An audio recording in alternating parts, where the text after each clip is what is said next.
We're here again talking about Scripture. We've been doing a series on allegory. We used the Epistle of Barnabas to kind of get us into more of what not to do. And then I promised that we'd come back and talk about Origen. Now, there's tons of fascinating things to say about Origen, his history, background, all of that. He's got so much to contribute, even though much later after his death, he was deemed a heretic. I'm afraid all that stuff has to be set to the side. We're just focusing today on what he teaches us about Scripture and see what we might learn from that. Now, remember, I left off saying that when you go to seminary, you're taught allegory bad. Because with allegory, you can make a Scripture passage say whatever you want it to say. So what I really encouraged was taking seriously the historical critical approach. And again, that's hard for new seminary students and lay people to understand. Why critical? Go back and watch that other video. I tried to explain. But the point is we're trying to take an academically serious, intellectually honest look at this. If you were not a Christian, would you believe what we're saying about this text? Does this really stack up to the evidence? But at the end of the day, I pointed out some problems with that approach as well, at least some insufficiencies. It only takes you so far.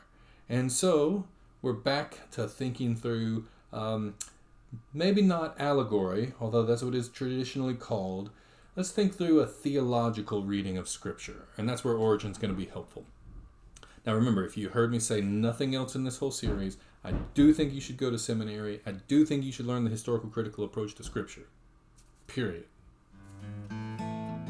But if that's all you do, your people are probably going to look at you when you give a good history lesson and say, so what? Well, Origen's going to try to help us with the so what.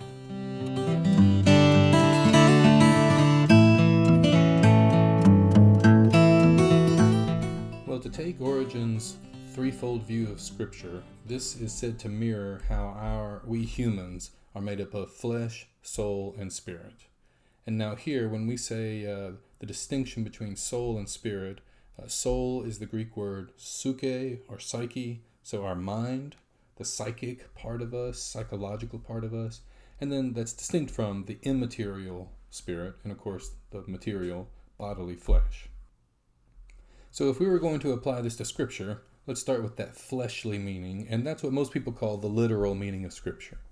Now, I think literal is too simplistic here, because some Scripture is meant to be literary, like a parable, but we'll go with literal, or as I would prefer, historical.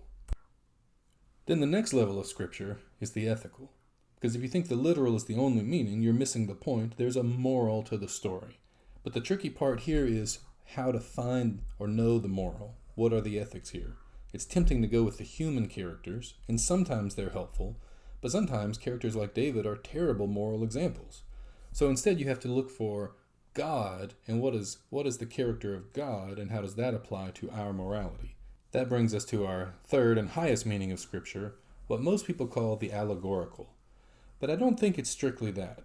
For Origen and other writers at this time, when they think of the spiritual meaning, they mean the things of the Spirit of God, the things about God. So the theological meaning, the root of that word theos, God. What does this story say about God? Let's see how this would work if we applied it to a well-known biblical story. I've never seen this version of Joseph, so I can't endorse the DreamWorks version, but here for your reference, you know this story. If I were to give you the fleshly meaning of the story of Joseph, because you remember the story, it's about this dude who has a coat of many colors, or whatever that coat is. His father seems to love him over all of his brothers, so his brothers are jealous. They fake his death, sell him off to slavery in Egypt. Potiphar's wife tries to seduce him, even though he's raised up into Potiphar's household as an important person. He flees and then runs out into the street, later to be arrested, thrown back in the dungeon, until finally Pharaoh finds Joseph. Joseph interprets dreams, and he's raised up to be one of the highest members of society. Now, what does that story literally mean? Well, it's the historic meaning of the story.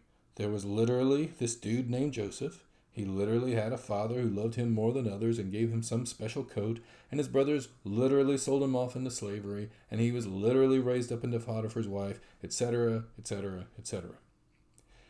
And there are good studies and good sermons about Joseph that can go into all of the cultural and historical details of the ancient Near East, and of Egypt at the time, and of household codes in Egypt, and dress wear in Egypt, etc., etc. But if you only tell your people about the literal historical meaning, they're gonna say, so what?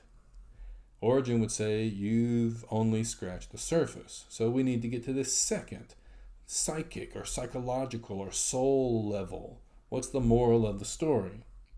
And I think most Christians intuitively want to do something like this. I mean, every good youth minister has done a lesson on Joseph, and a lesson on how Joseph was seduced by Potiphar's wife, and she grabbed him, grabbed his tunic, and yet he fled temptation, even though he had to do so by running out in the street stark naked. Nonetheless, whatever it costs, kid, flee temptation. True love waits. Now, that's a good moral of the story in this case. Joseph's a good moral example.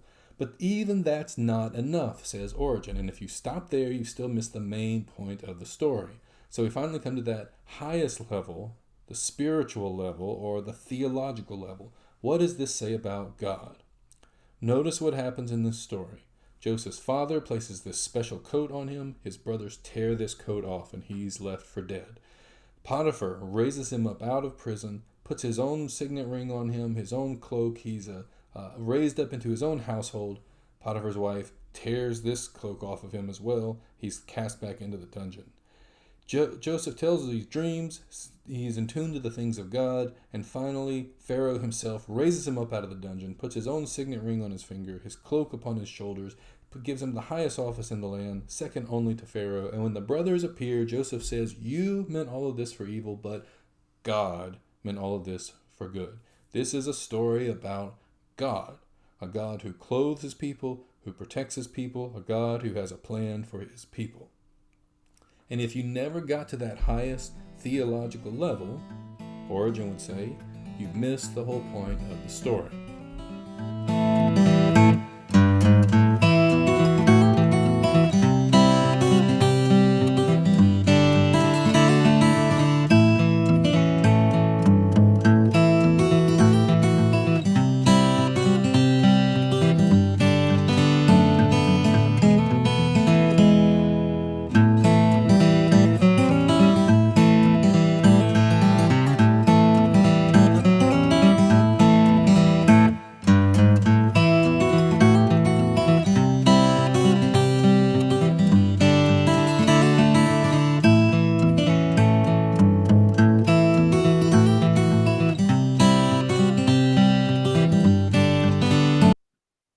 Huh?